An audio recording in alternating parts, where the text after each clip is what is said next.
마태복음 5장 43절에서 44절 같이 읽습니다. 시작. 또 내 이웃을 사랑하고 내 원수를 미워하라 하였다는 것을 너희가 들었으나 나는 너희에게 이르노니 너희 원수를 사랑하며 너희를 박해하는 자를 위하여 기도하라.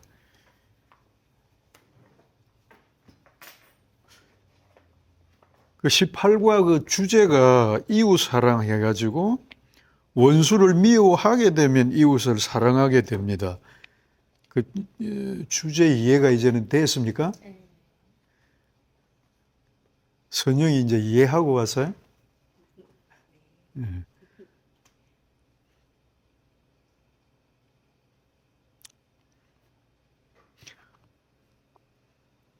자, 우리가 그 이웃 이렇게 하면 우리가 생각하는 이웃이잖아요. 그렇죠?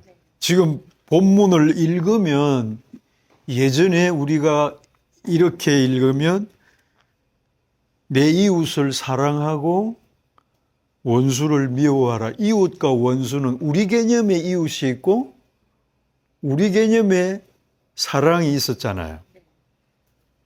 자, 그렇게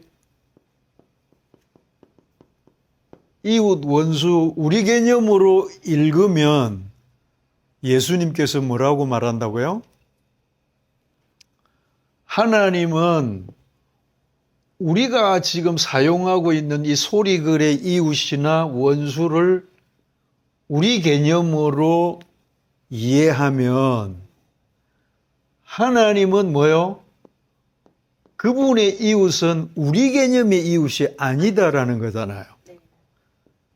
우리 개념의 원수도 아니고, 그런데 하나님은 이웃을 사랑하고 원수를 미워하라고 말하면 우리는 우리 이웃으로 우리가 생각하는 원수로 이렇게 알아들어버리면 하나님은 뭐로 말하는데? 레오라고 하는 그분의 뜻으로, 그분의 마음으로 말하는데 우리는 우리 소리로, 이거 아쿠오라고 하는 우리 소리로 듣는다는 거잖아요. 그러면 그분은 그분의 뜻으로 말하고 우리는 이 세상에 우리 소리로 들어버리면 하나님의 뜻의 전달이 우리에게 미쳐요, 안 미쳐요? 그렇지, 이게 못 미치잖아, 그러니까. 그러니까 하나님은 하나님의 입장에서 말하는데 우리는 우리 입장에서 듣는, 그것이 하나님과 우리 사이에 일어나는 갈등이라는 거죠. 또 우리는 우리 입장에서 이분의 뜻을 모르니까 우리 입장으로 들을 수밖에 없는 거잖아요. 이분이 안 가르쳐 주면 하나님 쪽에서 당신의 뜻으로 말한 것을 우리에게 당신의 뜻이 무엇이라는 것을 가르쳐 주지 않는다면 우리는 이렇게밖에 못 듣는 거지. 그게 하나님과 우리의 갈등이고 그분과 우리의 다른 차원이라는 겁니다. 이해가 되죠? 그럼 하나님은 그것을 가지고 있습니다. 하나님만 가지고 있는 그걸 하나님의 뜻이라 그러고 하나님의 마음이라고 하는 겁니다. 그러니까 그분이 가지고 있는, 그분 자체도 안 보이는 분인데 그분이 가지고 있는 무엇을? 뜻이나 마음을 우리는 알 길이 없는 거죠.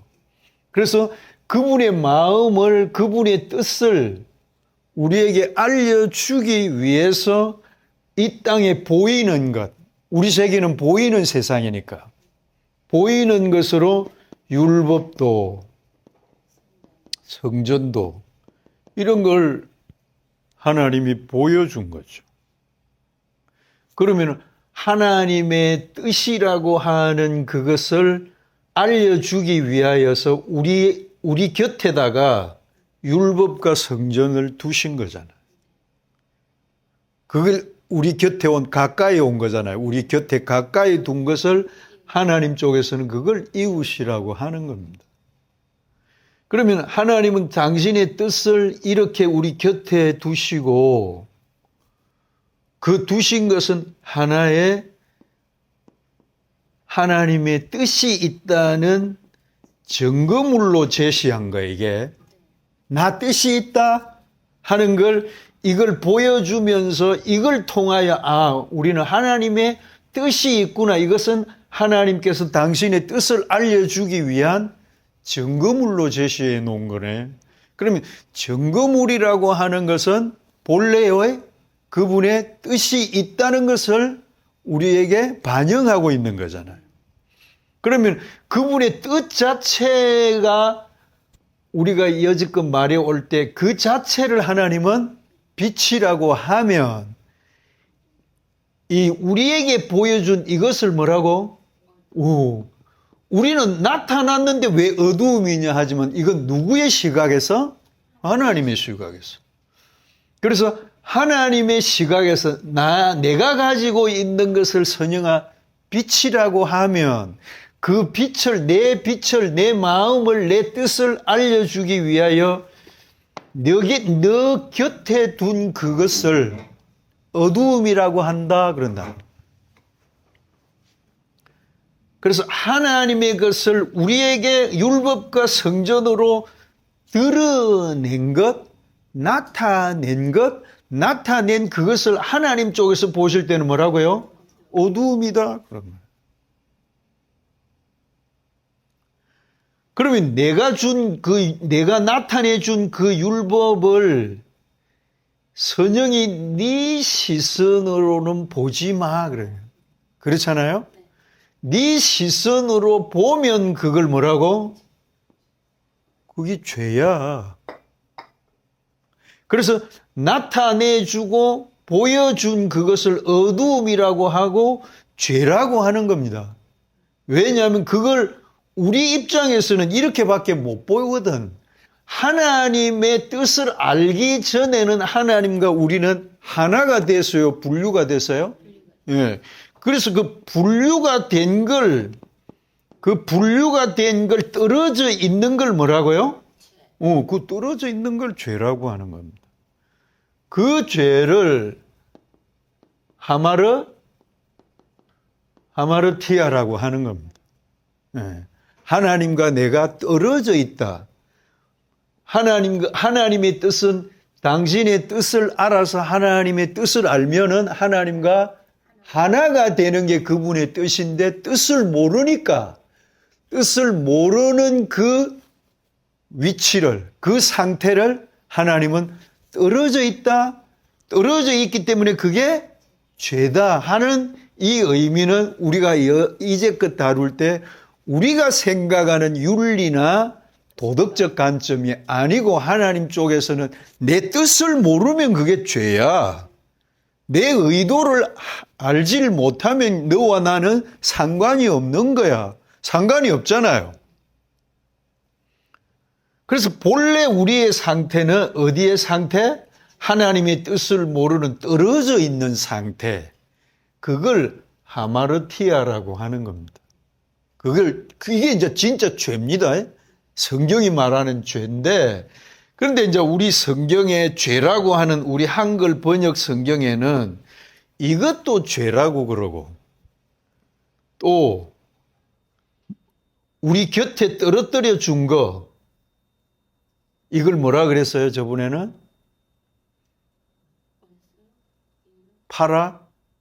파라푸토마라고 하는 단어? 네. 우리 곁에 떨어뜨려 놓은 거지. 율법과 성전은 하나님의 뜻을 알라고 떨어뜨려 놓은 거야. 그러니까 하나님은 주실 때 뜻을 담아줬기 때문에 뭐예요? 반드시 이거는 씨가 되는 겁니다. 이거는 씨가 될 수 있는 거예요. 껍질이 아니고. 우리는 껍질만 알아버리지만은 하나님은 주실 때에 무엇을 담아? 뜻을 담아 주신 거지. 담아서 세라 곁에 놔둔 거지. 성전과 율법 보이는 거로. 그러면 이 보이는 걸 통해서 이게 하나님이 우리에게 주신 씨라는 의미를 알아먹어야 돼요. 그렇잖아요. 알아먹어야 돼. 알아먹으면 이는 반드시 어디로 가는? 그 씨는 진리로 가는 가이드가 되어야 안 돼요?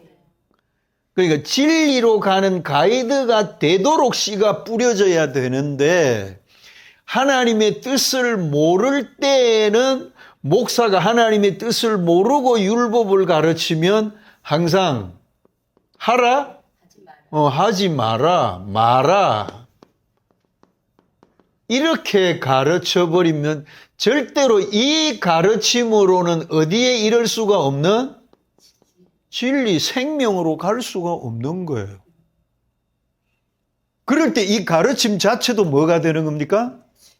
죄가 되는 거예요, 죄가.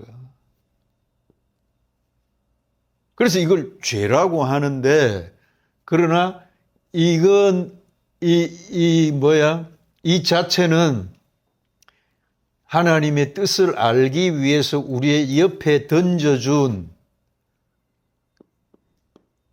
비유라고 하는 겁니다. 그래서 이것을 알기 위해서 이걸 줬으니까. 그래서 우리가 예수님께서 오셔서 뭐가 아니면 말씀하지 않으셨다? 비유가 아니면 말씀하지, 즉 비유로 말씀했다는 거잖아요.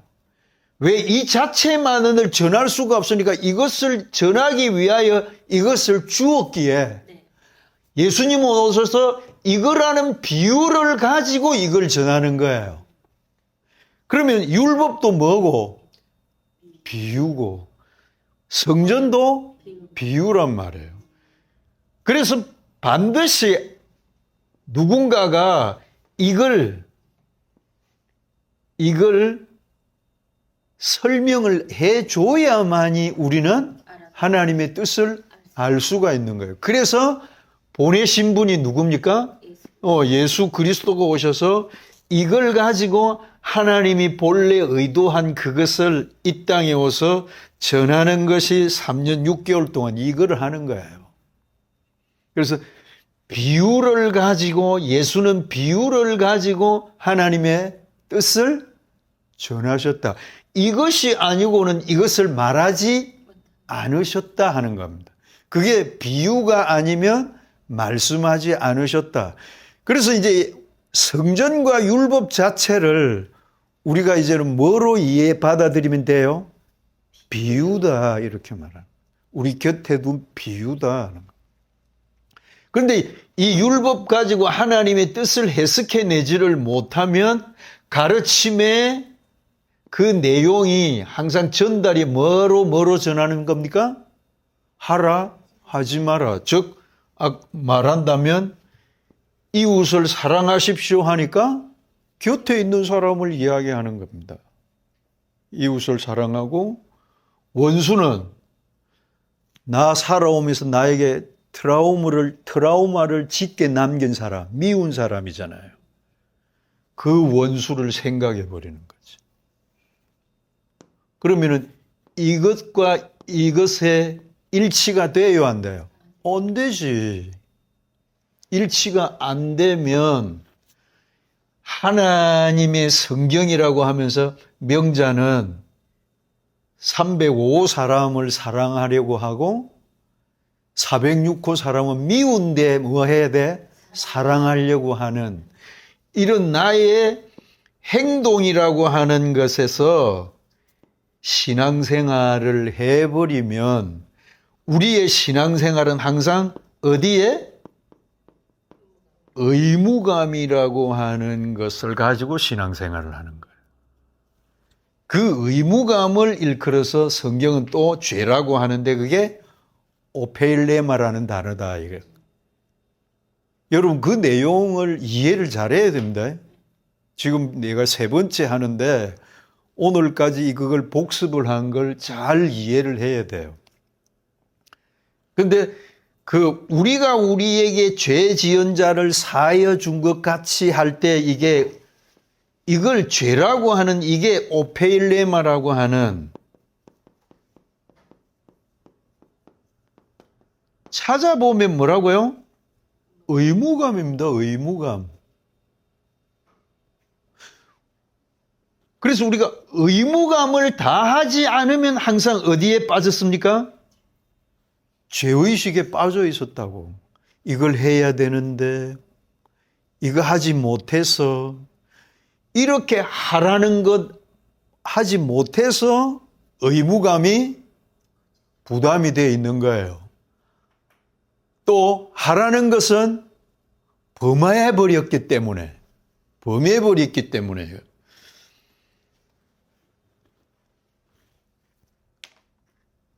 하지 말라는 걸 해버린 것도 우리가 해야 할 의무감을 상실한 거잖아요. 하지 말라는 것은 안 해야 될 의무가 있잖아. 해야 될 것은 해야 될 의무감이 있고, 그래서 이 의무 저 의무감에 우리가 사로잡힌 나머지 그것을 행동으로 이행하지 못한, 즉 의무를 수행하지 못한 죄책감에서 회개는 중단될 날이 없는 거예요. 이게 연속적인 오늘의 기독교라고 하는 곳에서 일어나는 일이잖아요. 뭘? 하나님의 뜻을 곁에 둔 걸 가지고 잘못 알고 가르쳤을 때 사람들은 해야 한다, 하지 말아야 된다라고 하는 의무감만 잔뜩 지고 있는 거죠. 그러니 하나님은 당신의 뜻을 알기 위하여 이것을 주어서 그 뜻으로, 즉 진리로, 생명으로 가게 하기 위하여 주었더니 이게 도대체 진리로 생명으로는 인도를 못하고 우리의 뭐에? 의무감에만 사로잡히게 만든 거잖아요. 이게 의무감에 사로잡힌 상태로 이제까지 우리는 그것을 신앙생활이라고 해온 거죠. 그래서 예민하게 신앙생활을 하는 사람은 새벽기도 한번 빠져도 가책이 되는 거예요.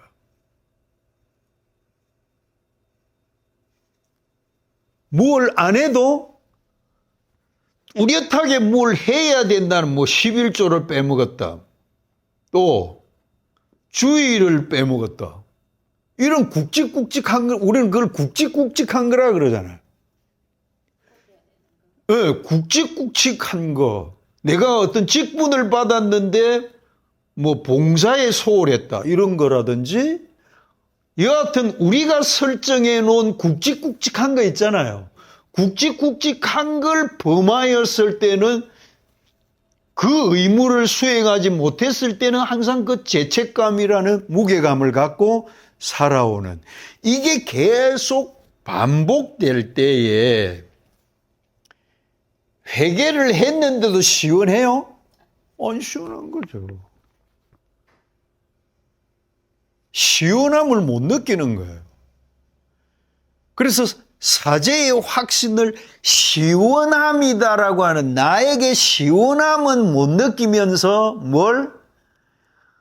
하나님이 용서해 주셨겠지 하고 믿기만 하고 있는 거예요. 그러니까 기독교의 땜빵식은 뭘로 때워요?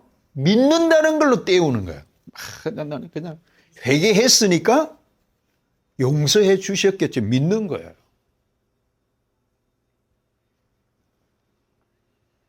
그런데 시원함이 없어서 다음 시간에 교회 가도 뭐해요? 또 엎드려야 되는 거예요. 또 엎드리고 또 통회하고 또 자백하고.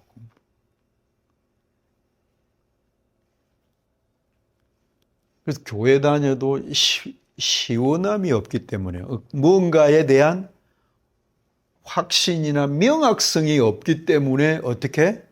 교회를 다녀도 우울한 거예요. 우울하지 않겠어요?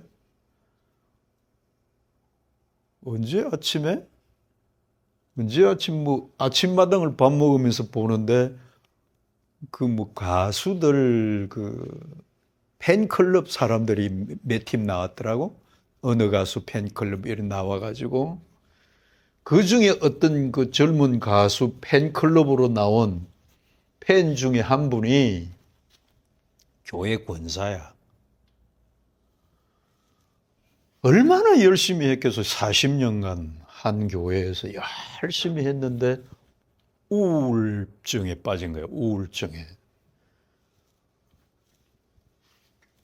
그런데 그 어느 가수의 노래를 듣고 자기의 삶이 바뀐 거야.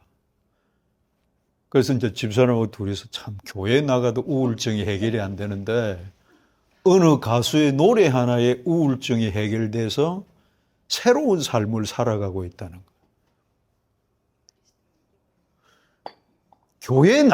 교회에서 우리의 인생관이 달라지는 새로운 삶이 거기서 설정이 돼야 되는데 어떤 가요 하나의 삶이 바뀌는 그 팬클럽 아줌마들 보통이 아니더라고. 네. 어디에서 공연하면 안 가는 데가 없이 그렇게 따라다니면서도 그게 그렇게 즐거운 거예요. 그러면은 교회 다니는 것보다 헐 안 나요? 헐났지. 교회 다니면 우울감 같은 것도 해결이 안 되는데 어느 가수 하나 따라다니는데 뭐 해결이 되고 자기 사비로 그렇게 써가면서도 그게 아까운 줄도 모를 정도로 자기 생이 바뀌는 우리에게 시사해 주는 것 그런 거 현 목사들이 좀 들으면 시사해 주는 게 굉장히 많을 텐데 그럼 목사들의 입장에서는 어떻게 해석하겠나? 잘못된 신앙이라고 말하겠지. 그렇게 어떻게 보면 우격다짐도 아니고 그렇게 치부해버리는 거예요. 그러면 끝인 거야. 믿으면 되는데 믿음이 약하다든지 이렇게 돼버리는 거예요. 설명이 안 되면서 그렇게만 간단하게 믿는다 안 믿는다로 흑백을 가리는 그런 상황이 되는 거잖아요.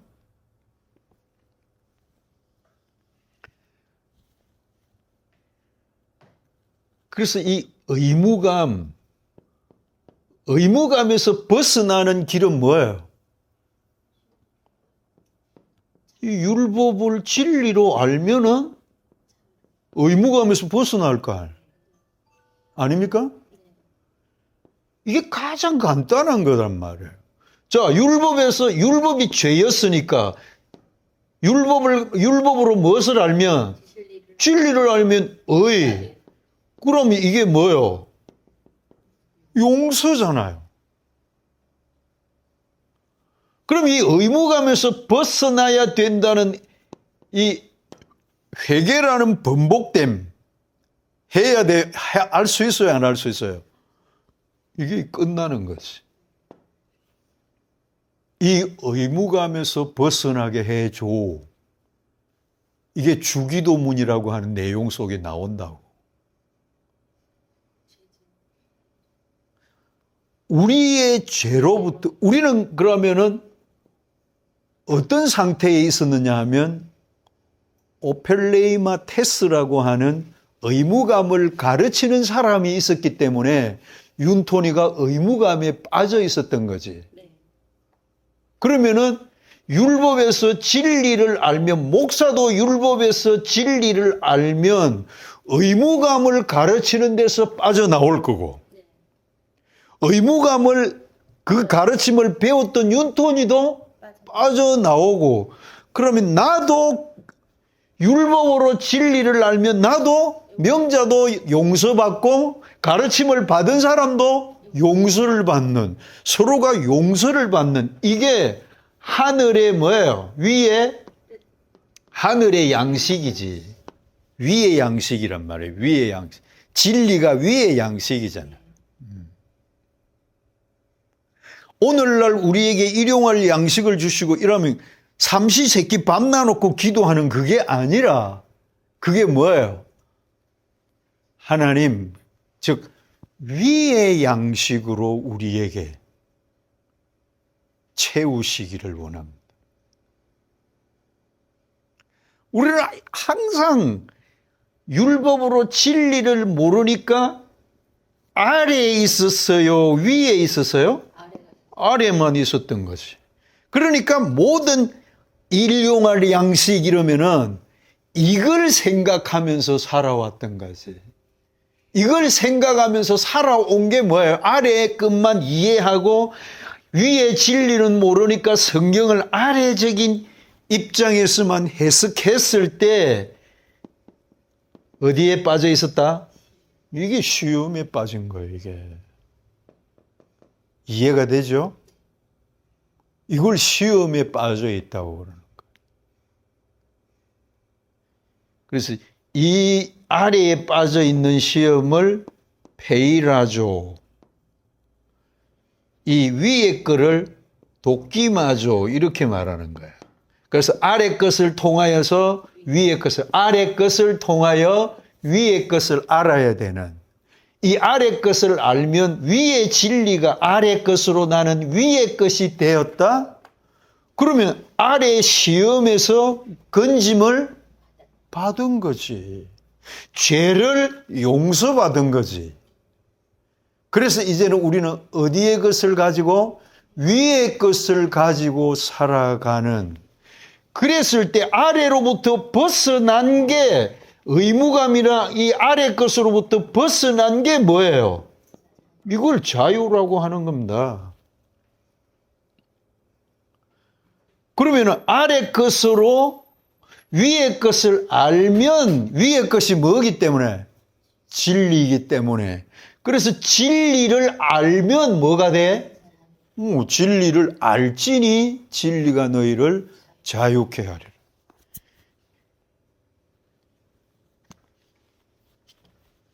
이런 원리가 되잖아요.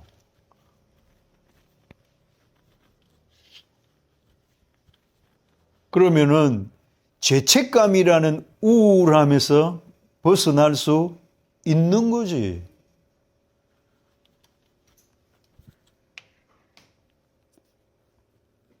그래서 하나님은 신비하다 할 때 하나님을 신비하다, 신비라는 건 뭐예요? 우리가 알 수 없는 거잖아. 그래서 이걸 신비를 감추인 것 이렇게 하는 거예요. 감추임. 감추어져 있는데 하나님은 계신다고 하니까 신비한 거지.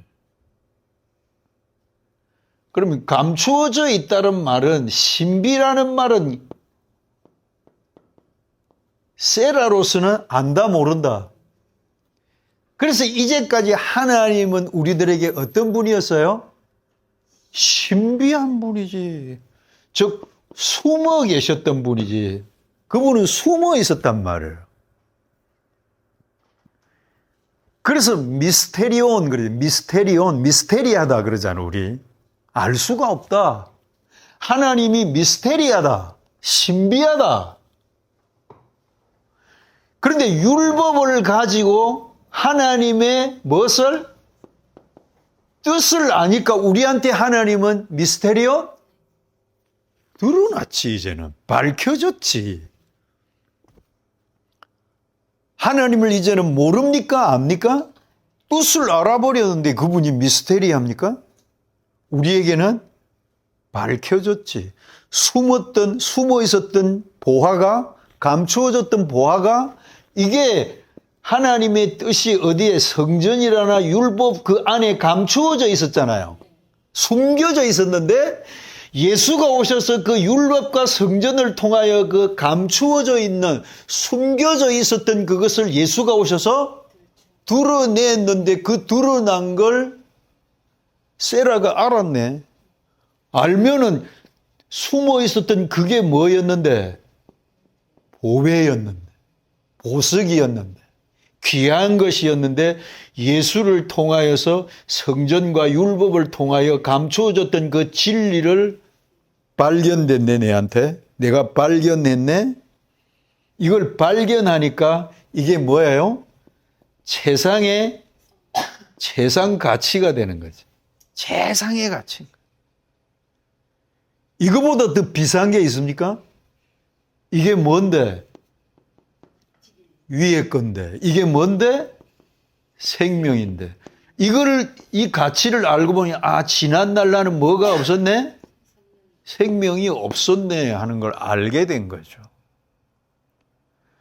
그러면 율법과 그 성전이 이것을 알지 못했을 때 우리 곁에 이웃으로 와 있었는데 이것이 나의 생명인지 이것이 나의 진리인지 모르고 있었을 때 그냥 이웃은 우리가 생각하는 이웃, 원수는 우리가 생각하는 그 원수, 그렇게 이해하고 있었을 때 율법과 성전은 세라에게 곧 뭐였어요? 이웃으로 온 게 원수지. 그래서 이것이 원수인 줄을 알아야 되는 거예요.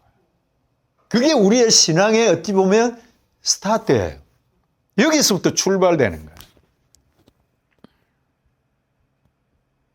하나님이 우리 곁에 둔 이게 전에는 내가 생각하던 이웃, 내가 생각하는 그 원수로 이걸 보지 못하고 이게 하나님은 원수로 하나님은 이웃으로 줬는데 우리는 다른 이웃, 우리 개념의 이웃, 우리 개념의 원수로 생각하고 있었기 때문에 이것하고도 상관이 없는 우리의 이웃, 나의 원수 이렇게 생각하고 있었던 그걸 알고 보니 하나님이 우리 곁에 주면서 하나님의 뜻 그것만 온전한 건데 안 보이는 그것만 온전한 건데 그것을 보이게 우리 곁에 두시면서 하나님 입장에서는 세라야 네 곁에 간 보이는 그거는 뭐하지 않다?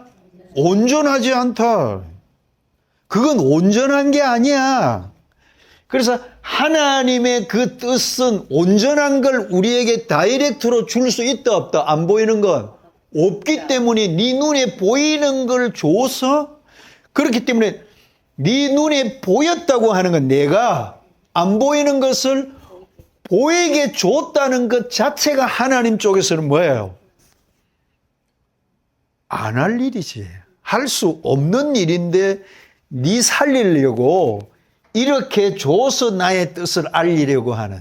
그래서 그걸 하나님이 안 보이는 것을, 온전한 것을 보이는 것은 불완전한 거잖아요.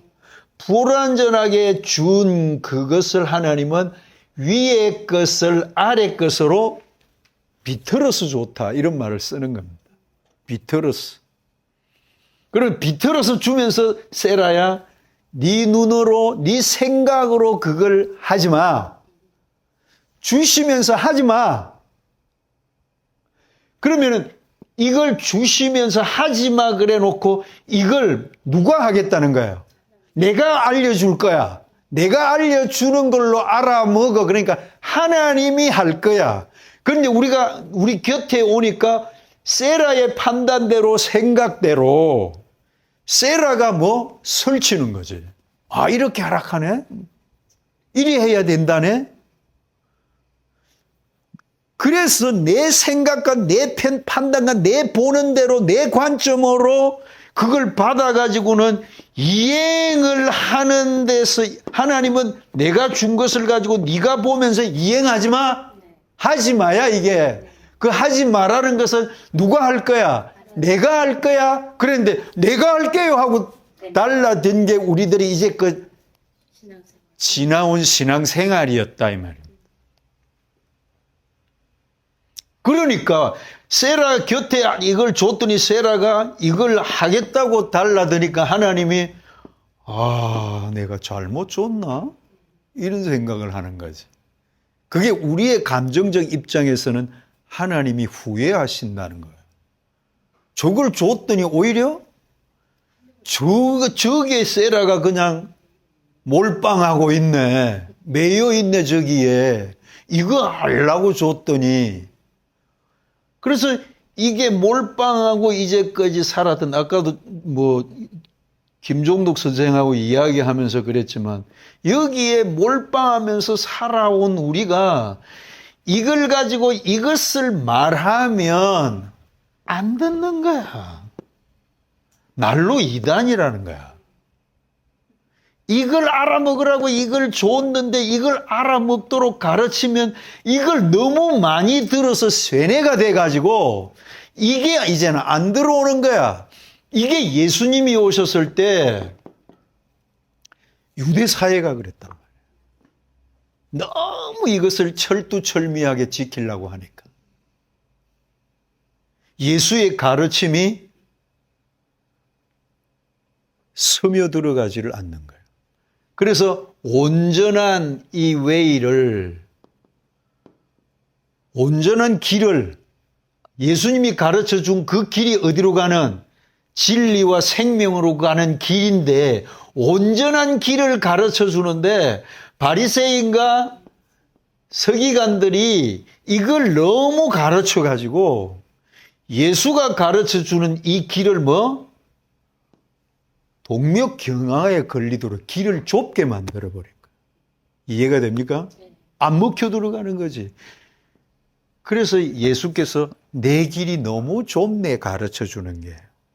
수많은 사람들이 이 바리새인과 서기관들이 걸어가는 그 넓은 길을 가지, 내가 가르쳐 준 그 길을 그들이 완전히 수축시켜 가지고 길을 좁게 만들어서 찾는 사람이 작다는 거야. 거의 없네. 그런.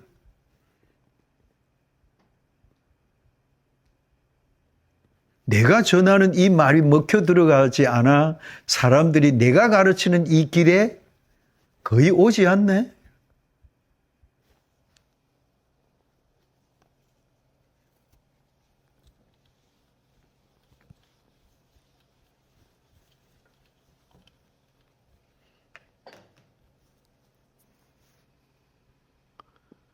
그래서 이게 이웃인 줄로 알면 그 이웃으로 뭐 할 수 있습니까?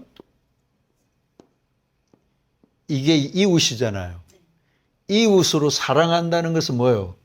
율법으로 진리를 가르쳐 주는 게 아가페잖아. 아가페. 하나님이 당신이 가지고 있는 아가페, 그 사랑을 우리에게 알려줬으니까 그 하나님의 사랑을 알면 나도 그 사랑을 전하지. 그러니까 하나님도 율법을 통하여서 진리를 가르쳤듯이 우리도 뭐요? 율법을 가지고, 성전을 가지고 진리를 설명하는 거잖아요. 그것이 이웃으로, 율법으로 진리를 가르쳐 주는 것이 이웃 뭐? 이웃 사랑이지, 이걸. 그러면 이게 이제 우리가 뭐인 줄 알면 또 원수인 줄을 알면은 당연히 미워하지. 그런데 원수인 줄 알았다는 것은 이걸 통하여 나는 뭘 알았다는 거예요? 사랑을 알았다는 거잖아요. 그러면은 율법으로 진리를 이웃 사랑이라고 하는 말과 여전히 원수로 사랑하라고 하는 말하고 틀려요, 같아요? 같은 거지. 이웃이나 하나님이 볼 때는 우리 곁에 준 것을 제대로 알지 못하면 그건 하나님이 뭐라고? 원수라고 하는 거잖아요. 그런데 그 율법으로, 그 원수로 사랑을 전하면, 진리를 전하면 원수 사랑이 되는 거잖아요. 이게 이 교제의 결론이라는 겁니다. 그러면은 뭐예요? 이것을 세라의 뭐에 따라? 상태에 따라. 내 이웃을 내 몸과 같이 니같이 사랑하라라고 하는 것은 내가 율법만 알고 있으면 선영이에게 내가 뭘만 가르칠 거예요? 나만큼 가르치는 거지. 세라가 진리를 알면 뭐? 진리를 전하겠지.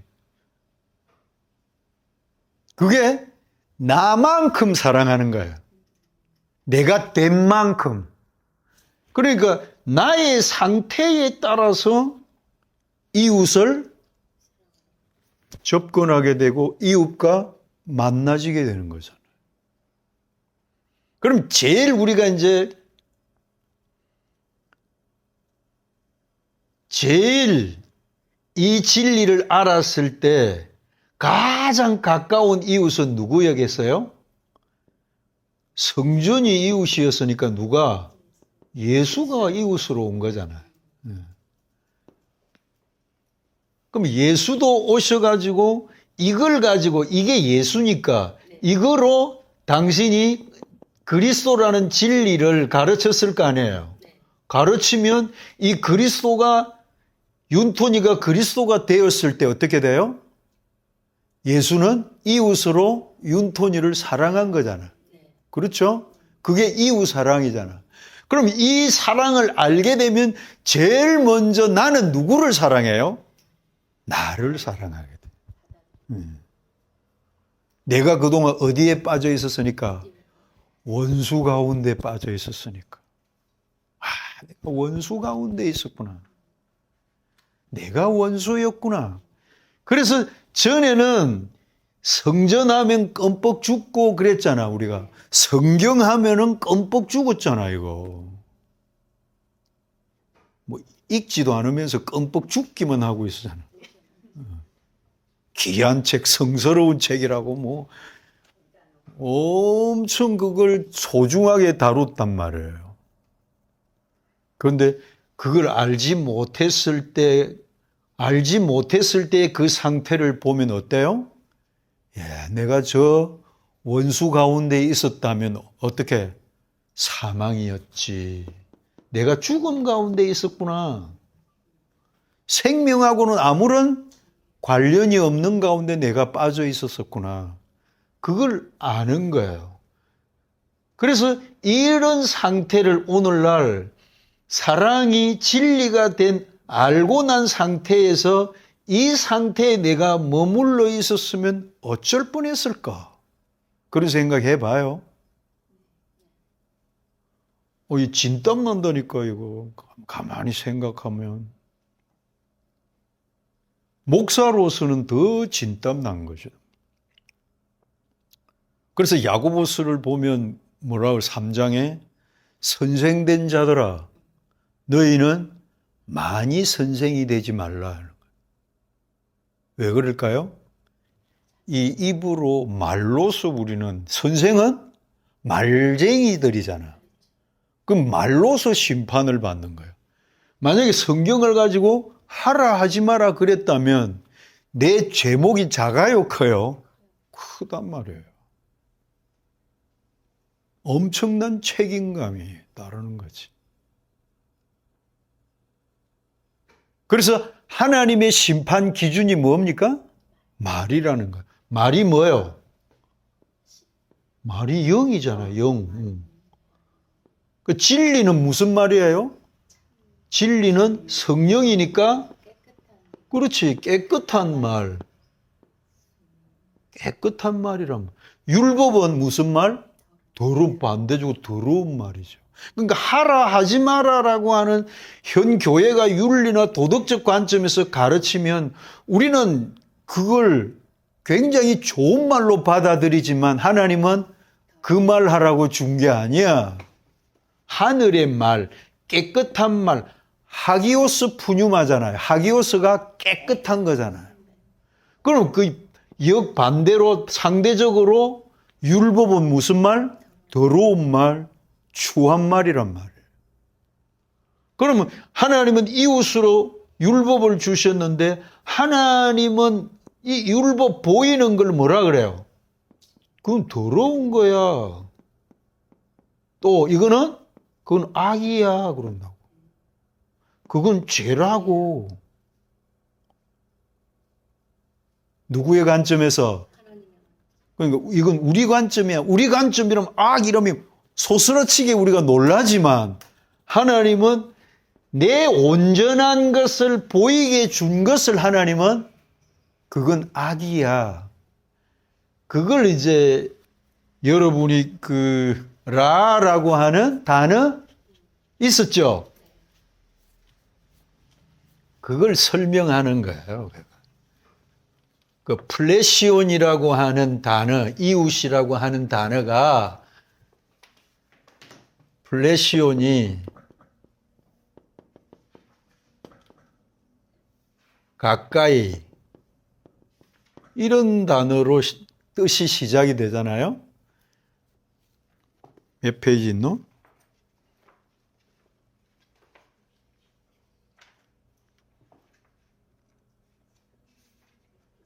응? 예.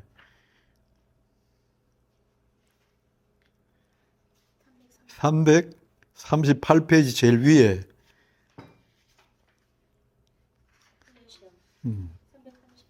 제일 위에 줄에 헬라어로 이웃은 플레시온. 이게 이제 항상 그 그리스 헬라어는 히브리어 뜻을 따라요. 그럼 히브리어에서 이웃은 라라고 하는 단어를 쓰고 있어요. 라. 이제 이거는 뭐 본래 히브리어는 이 모음이 있다 없다? 모음이 없습니다. 자음만 이렇게 있어요.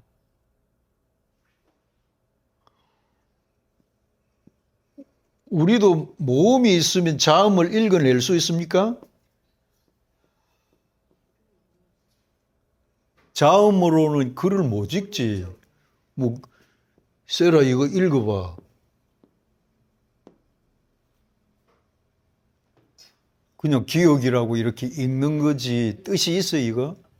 그러나 이게 모음이 있기 전에 이걸 읽을 수 있습니까? 어떤 글로? 뭐, 기억이로 뭐야? 그래도 여기에 아로 붙이니까 가거라 이렇게 하면서 말을 만들어 간 거지. 모음이 없고서는 자음을 읽을 수가 없습니다. 그러나 히브리어 본래의 단어는 모음이 없어요. 이 자체가 뭘 가지고 있다고? 뜻을 가지고 있습니다. 그래서 뜻글자예요. 그런데 이제 한 5, 600년 전부터 이게 마소라라고 하는 학자들이 히브리어라고 하는 이 글을 읽으려고,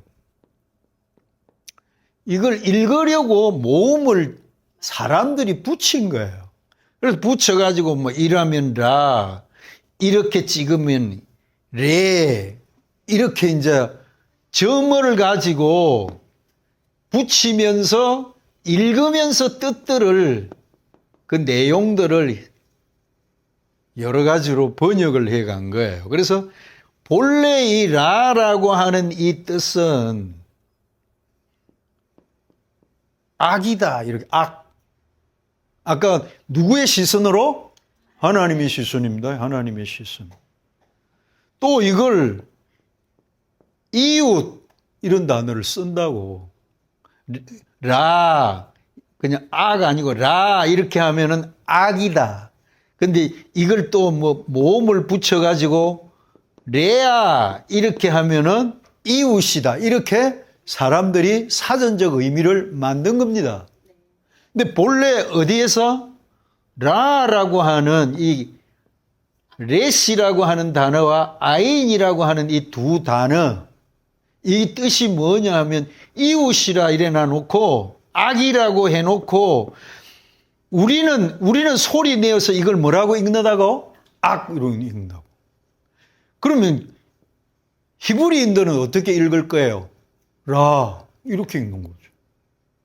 한국말로는 악, 그들은 라 이렇게 읽는 거지. 그러면 이게 무슨 뜻이에요?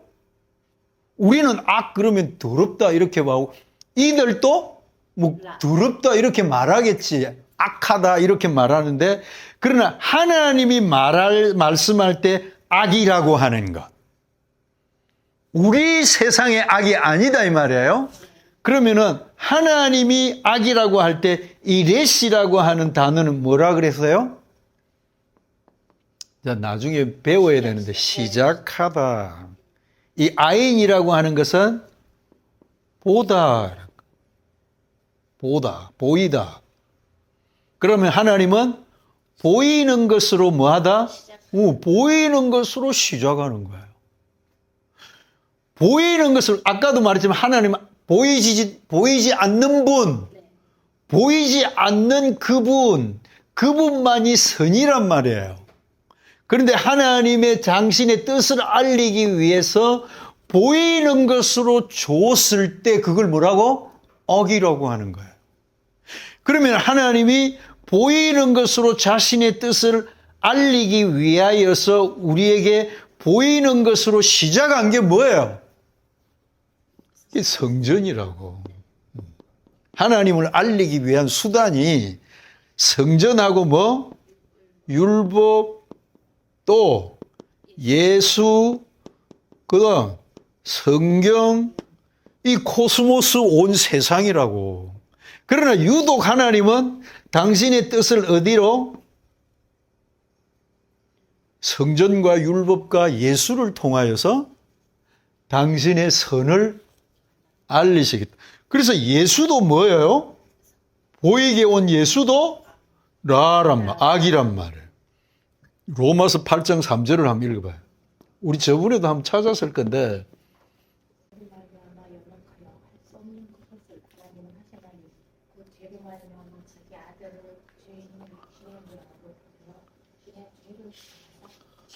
율법으로 말미암아 할 수 없는 것을 하나님은 하셨는데 어떻게 하셨다고?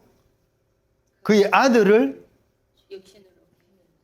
율법으로는 할 수 없는 것을 하나님은 하셨는데 율법으로 할 수 없는 것을 어떻게 하셨느냐 하면 하나님은 자기 아들을 무엇의 모양으로?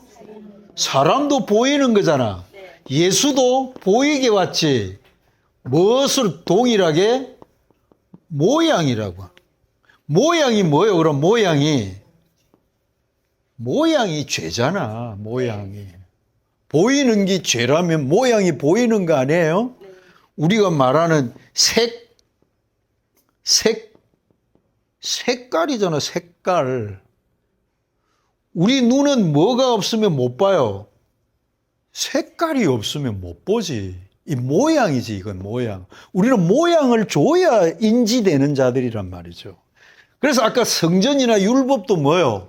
보이는 거로, 모양으로 줬듯이 예수도 뭐로? 사람의 모양으로 오셔서 이 모양으로 온 분이 성전과 율법을 설명함으로 인하여 우리로 하여금 하늘의 뜻을 알게 하는. 그래서 고린도전서 1장 25절에 보면 하나님은 이걸 당신의 미련한 방법이라고 그래요. 미련한 방법. 아시겠어요? 네. 이건 미련한 방법이에요. 그러나 모양으로 줘서 당신의 뜻을 알리는 것은 하나님 쪽에서는 당신 스스로가 이걸 무슨 방법?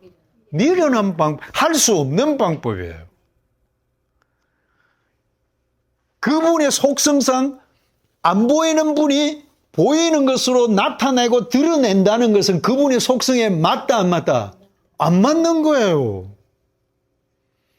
그래서 그분은 선영이를 위해서 내가 선영아 미련한 방법을 쓴다. 미련한 방법인데 내 아들을 사람의 모양으로 보낸 거야. 보내서 그 아들을 통하여 네가 이제껏 알지 못했던 그 속의 비밀들을 아들을 통하여 알려줌으로 그것을 네가 알 때 나와 같아지는 이 방법을 내가 썼다?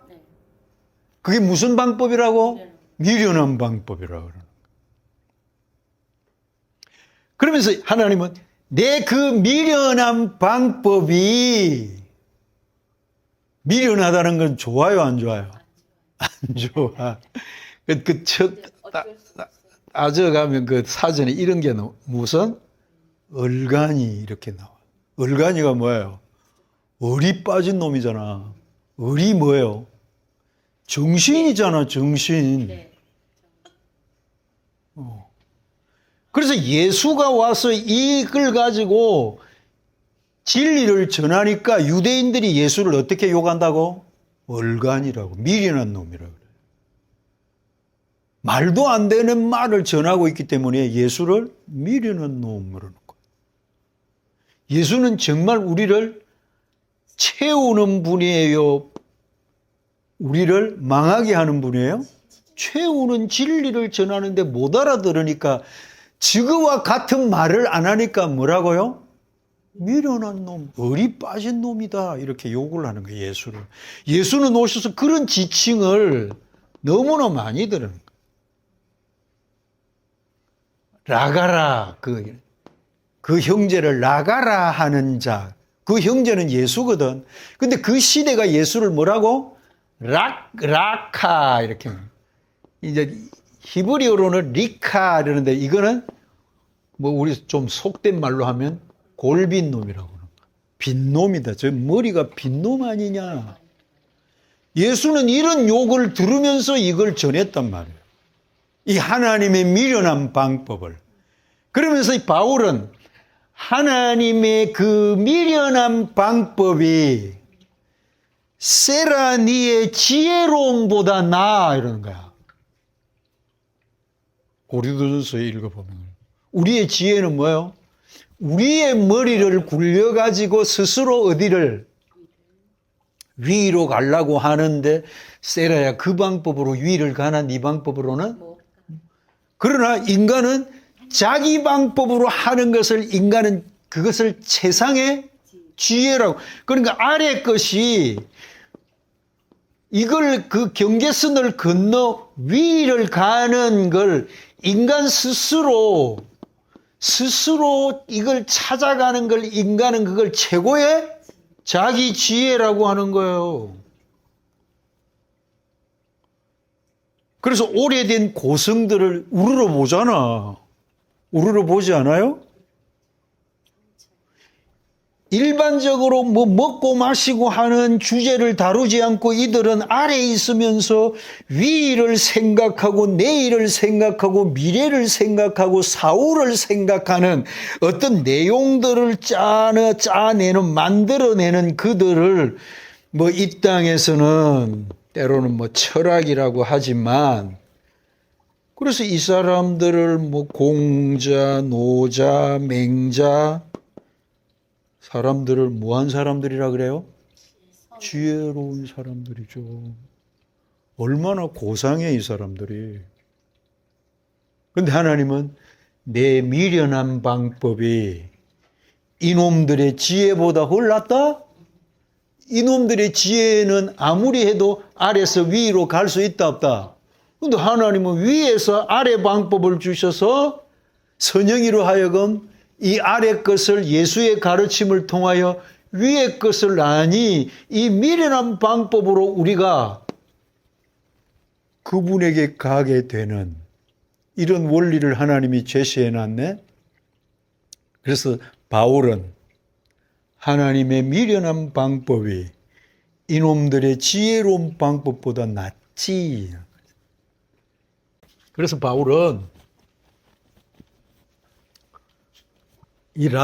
그 이야기는 이제 여러분이 그 책에 있으니까 알 수 있겠죠. 그 뭐 5가지 내용이 그 나옵니다만은 하나님의 생각으로 줬는데 우리는 우리 생각으로 하는 그러면 그거는 어떤 거예요? 하나님 입장에서는 내 방법을 네 생각으로 하는 걸 네가 왜 그걸 깨뜨려 그런 거예요.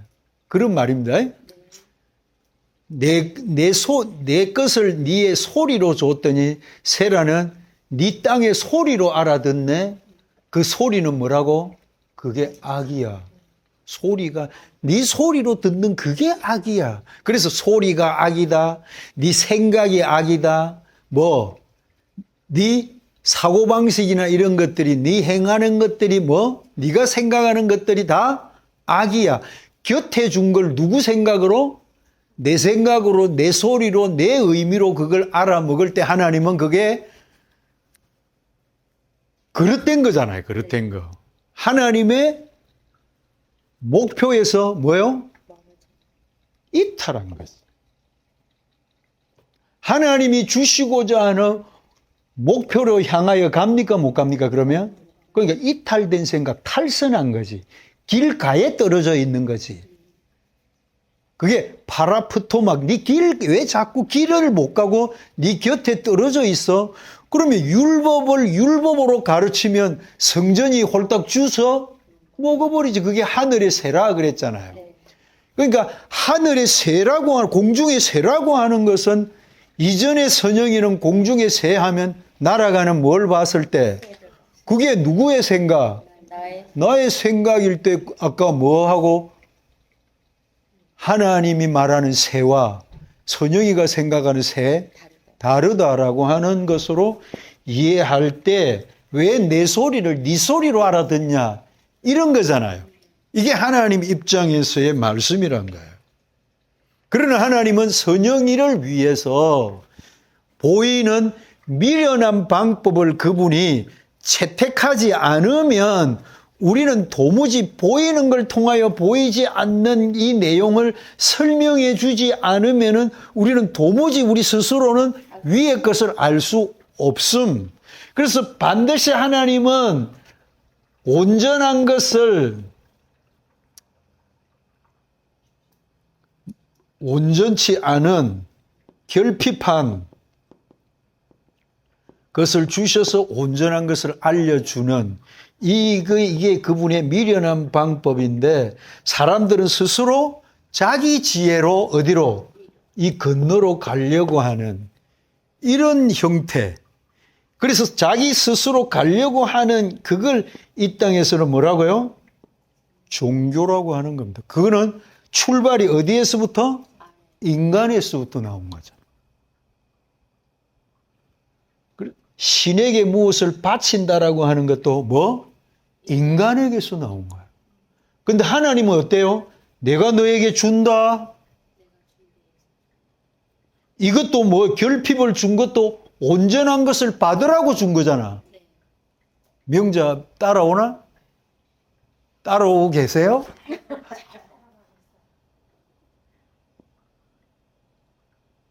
하나님이 온전한 분이 결핍한 보이는 것을 주신 것도 이 결핍을 통하여서 온전함에 이르게 하기 위해서 주신, 그럼 귀결되는 귀결점이 뭐예요? 하나님이 주시는 거잖아. 하나님이 주시는 거. 내 쪽에서 드리는 상황은 아니다. 그래서 하나님은 윤세라가 드린다라고 하는 자세를 취하는 것을 좋아한다? 안 좋아. 그걸 왜 네가 역행해? 그러는. 역행이라고 하는 것은 하나님 쪽에서 왜 네가 반해? 뭐 다르게 말하면 왜 내가 반역해? 나 할 일을 왜 네가 한다고 서둘러? 그러면 아까도 말했듯이 그 율법을 보고 행하는 것은 내가 본 관점에서 하는 거잖아요. 그게 반역이라는 거죠. 거꾸로 하는 거잖아요. 그거는 내가 하려고 준 거야. 그래서 하나님의 명령은 이걸 줘놓고는 율법대로 하지 마. 네 보는 대로 하지 마. 그러니까 우리가 명령을 받으니까 원수 미워해? 원수 사랑해? 뭐 이웃을 사랑해 하니까 우리 관점에서 그것을 행해버리려고 했던 거 아니에요? 그러니까 내가 하려고 하는 것을 시도할 때 하나님과 같은 방향을 보는 거예요. 하나님과 반대 방향이에요. 반대 방향. 그래서 하나님은 왜 네가 나의 반대쪽에 서 있어? 그 반대, 반역, 그런 걸 나중에 이제 우리가 배우겠지만 그게 뭐예요? 반대, 반역, 반대쪽에 말을 써먹는 거. 귀신이지. 반역자지.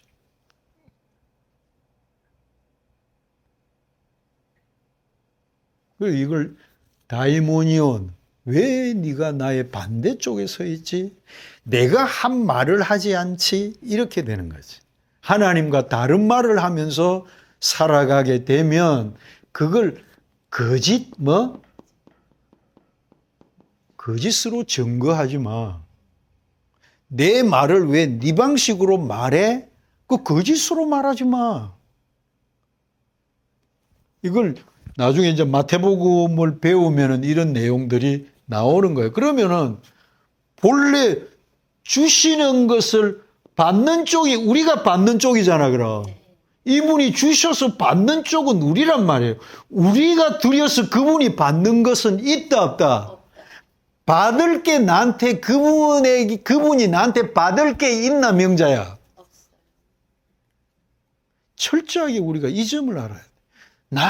내가 나를 뜯어봐도 이 세상에서도 뭐 차이가 나는 게 너무 많은데 하나님이 온전한 분이 나한테 도무지 받을 게 뭐 있을까?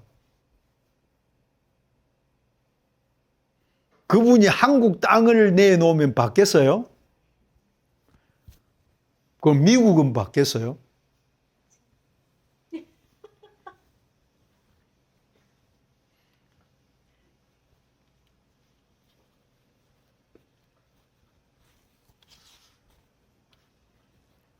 그렇다면 우리가 뭐?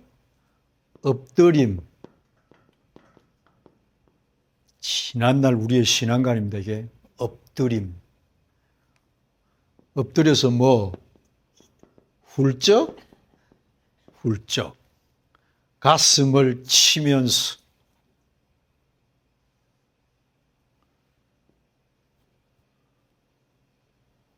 하나님은 우리의 이런 비극적인 모습을 싫어하는 거예요. 그런데 우리는 이래야만이 높으신 분이 자애를 베푸신다고 생각해요. 자비를. 내가 엎드릴 만큼 엎드리고 낮아질 만큼 납작 엎드리면 하나님은 자기에게 어떻게? 그리고 우리는 그걸 부복한다. 그러잖아요. 엎드려서 막 코를 땅에 대고 코를 흘리고 막 이래야만이 그 추한 모습을 하나님은 받으신다고 생각했던 거죠. 하나님은 우리를 이런 존재로 만들려고 하지 않고 여기서 세라야 벌떡 일어나. 그 위의 것을 알고 뭐요? 기쁨으로 나에게 나와. 기쁨, 우리가 기뻐하는 것을. 즐거워하는 것을. 하나님 그분에게 훌쩍훌쩍이 있겠어요? 그분은 풀한 분이고 충만한 분인데 훌쩍훌쩍 하겠어요? 그런데 오늘의 기독교는 교회당 문 열면서부터 우리는 엎드릴 자세를 하는 거지. 어떻게 뭘 최고로 낮아질 수 있다. 마음을 낮추려고 하는데 미운 놈이 또 생각이 나고 이 미운 들은 마음을 그분이 알면은 또 다 아니까 이걸 걷어내려고 하는데 그게 안 걷어나져서 목사의 설교도 안 들어오고 그러잖아. 그래도 그게 앉아 있어야 되잖아. 이런 참 복잡한 삶을 우리가 이제껏 살아왔다는. 그래서 훌쩍훌쩍한 자리에서 진리를 알면은 뭐요? 훌쩍훌쩍 엎드리지 않고 똑바로 서는 거지. 그게 뭐예요, 그러면? 히스테미 그러잖아. 부활이지. 이 죽음의 자리거든. 훌쩍훌쩍하는 슬픔의 기색을 안고. 그래서 슬픈 기색을 띠는 것을 사람들은 하나님 앞에 바로 나아가는 정석이라고 생각하는 거죠. 하나님은 그 꼬라지 보기 싫어 그러잖아요. 기쁨으로 나와. 담대하게 나와. 히브리서 4장을 읽으면 하나님 앞에 담대히 나아가는. 엎드려서 기지 말고 어떻게? 반드시 서서 당당하게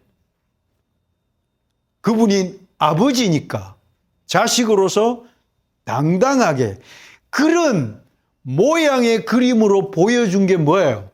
성전 미문에 앉아있던 안전뱅이를 앉아있지 말고 일어서 임마.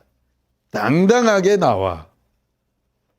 율법과 그 성전 중심의 신앙은 항상 인간들이 자아내는 그러한 신앙의 모습은 항상 신 앞에 인간은 뭐한다? 엎드리고 신 앞에 항상 무언가를 드리고 신을 기쁘시게 하고 신을 위하는 그를 위함으로 살아가는 내용 속에서 살아가는 그 엎드림에서 하나님은 일어나. 이 위의 진리를 알면 일어나. 나사렛 예수 그리스도의 이름, 그 진리로 일어나 걸어. 그게 에게이로라는 단어하고도 같은 거잖아요. 에게이로는 뭐요? 꿇었던 무릎, 듣지 못했던 귀, 말하지 못했던 입, 열리지 못했던 눈, 이런 기능들이 진리를 들음으로 눈은 눈의 기능을, 보는 기능을, 귀는 들리는 기능으로, 입은 말이 바뀌잖아, 이제는. 바뀐 기능으로 이제는 내 자체가 일어나는, 기능이 살아나는 이 에게이로가 됐을 때 그는 진리로 섰다는 거잖아요. 진리를 섰으면 진리이신 그분에게 당당히 나갈 수 같아졌는데, 하나인데, 연합이 됐는데 당당하게 나가는 거죠. 그렇지만 지금 목사도 이런 진리가 됐지만 소리는 한국말을 해야 안 해요? 하는 걸 바울은 이걸 뭐라고? 부득불이라. 이 말을 어떻게 이 말밖에 할 수가 없잖아. 진리를 전하는 수단으로는. 부득불할 일입니다. 그러면서 뭐라 그래? 자기는 셋째 하늘에 갔다 그래. 셋째 하늘이 어디? 어디야, 셋째 하늘? 예? 윤통이 복습 많이 했는데. 첫째 하늘은 어디고? 보이는 건물 성전이죠? 성막 성전. 그 첫째 하늘의 성막 성전. 그 다음에 예수 성전, 토니 성전. 이렇게 되는 거죠. 이걸 셋째 하늘. 그럼 셋째 하늘은 어떤 상태에 놓여 있는 거예요? 인간이 들을 수 없는 말을 듣고 이 자리에 온 거잖아. 그렇잖아요. 인간으로서는 가히 들을 수 없는 말. 어떤 말이죠? 진리이신 그분이 아래 것으로 주시고 그 아래 것을 예수가 오셔서 설명한 그 진리의 말은 누구도 가히 할 수 없는 말. 내 태어나서 한 번도 들어보지 못한 말. 위의 말을 예수가 와서 하셨는데 선영이가 그 말을 알아들었지. 아무도 알아들을 수 없는 말을 내가 들었는데, 듣기는 들었는데 그 말을 내가 선영이한테 전하려고 하니까 뭐요? 말을 할 수가 없네. 이렇게. 말을 할 수 없는 말이에요, 그건. 말로 표현이 안 되는 말이에요. 소리로 이거는 뜻인데 소리로 표현이 돼요? 뜻을 알기 때문에 뜻은 내만 알고 있는 거야. 내 안에만 있는 거잖아요. 근데 말을 하려고 하니까 이게 참 말하기가 어려워. 나는 뭐 쉽겠어요, 말하기가? 고민을 많이 한다고 어떻게 말을 해야 될지. 소리로 전달을 해야 되는데 이 소리를 어떻게? 진리가 담겨 있는 소리로 어떻게 말해 가서 또 이걸 어떤 순서를 따라서 말을 했을 때 윤톤이는 그래도 그게 차스를 따라 말을 하니까 그걸 우리는 논리라 그러잖아. 차스를 따라 말하니까 논리를 좋아하는 윤톤이가 조금 알아먹는 이런 경향이 되잖아요. 그래서 셋째 하늘에 우리가 있는데 셋째 하늘에서 들은 말은 내가 성령이 되고 내 안에 진리가 된 내가 들은 그 말은 이 길에 다니는 사람한테 가히 할 수 없는 말을 내가 들었다는 거예요. 그 말을 여러분은 간직하고 살아가잖아요. 그걸 테레오, 간직하는 거야. 내 안에 이게 간직되어 있는 거지. 간직되어 있는 것은 우리가 지켜야 되는 거죠. 골키퍼가 골문을 지키듯이 외부 것이 들어오지 않도록 지켜내듯이 우리가 그 진리가 되면 자연이 어떻게 보면 지켜지지 않아요? 그 말은 이제는 이런 말이 아닌, 이런 컬러가 아니고 이런 색깔이 아닌 말을 우리가 뭐 어디 누구의 설교라고 들을 때 구별이 돼, 안 돼? 명자에 되더나 구별해. 들어는 봤나? 아니, 다른 설교 들어봐서? 다른 사람 하는 설교를 요즘 와서 들어봤냐고. 들어봐. 들을 수 있는지. 그러면은 뭐, 한 시간을 앉아서, 좋네, 이러면 나는 이 소리가 안 들렸다는 것이, 이 소리가 들리면 그 소리는 안 들리는 거예요. 하나가 들리면 하나는 안 들리는, 그래서 하나는 닫히고 하나는 열리고. 그런데 이게 나한테 열리면 이 세상 누구도 이 문을 닫을 사람이 없는 거죠. 누구도 못 닫아요. 그래서 열면 닫을 리가 없고 닫아지면 열 수도 없어요.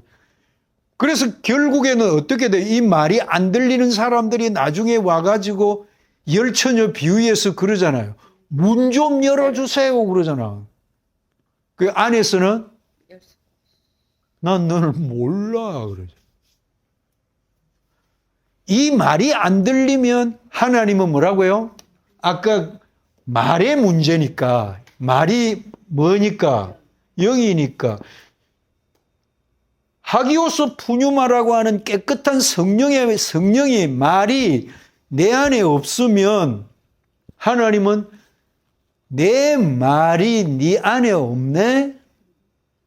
그러면 나는 너를 지금 모르는 게 아니라 나는 너를 몰랐어.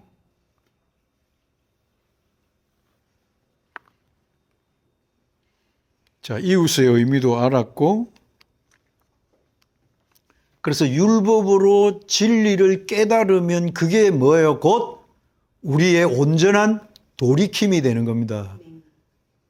우리가 온전히 바뀌었잖아요. 어디에서? 여기에서 이걸로 온전히 전환이 되는, 그게 마라라는 쓴물, 마라는 쓴물이잖아요. 쓴물은 반드시 진리를, 하나님은 쓴물을 준 것은 반드시 단물로 바꾸어 주려고 주신 거예요.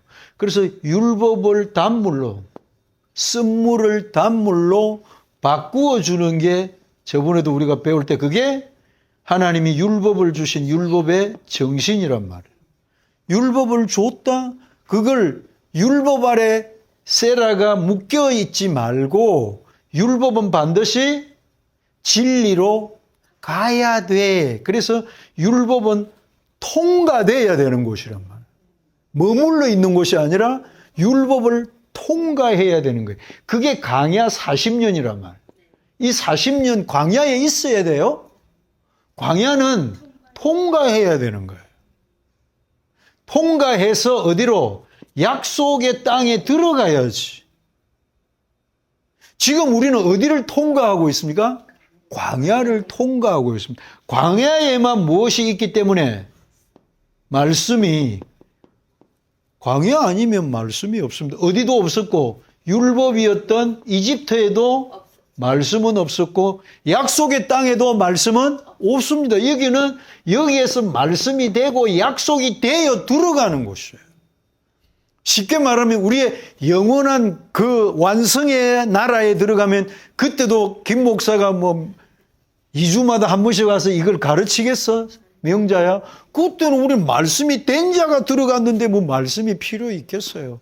되어서 간 곳인데. 그래서 여기만이 말씀이 필요한 곳이죠. 그래서 이걸 광야 교회라고 하는 거예요. 이 교회라고 하는 이 모임, 위의 양식을 먹는 회중들이잖아요. 위의 양식을 먹는. 그래서 아까 결론을 맺으면 어떻게 돼요?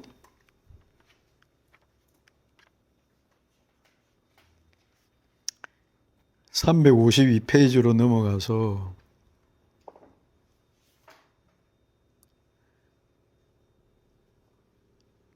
너 자신과 같이 사랑하라 하는 말 있죠? 네. 그러니까 율법이라고 하는 거는 뭐예요? 너 자신과 같이 사랑하라라고 하는 말은 뭐예요? 글자니까 말이죠. 로고스.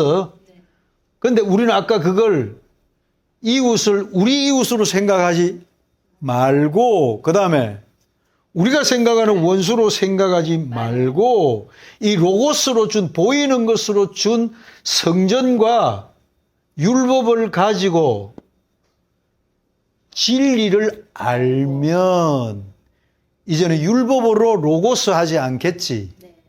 보이는 로고스로 줬지만 이 로고스로 우리가 진리를 알면 아까도 말한 레오로 알면 또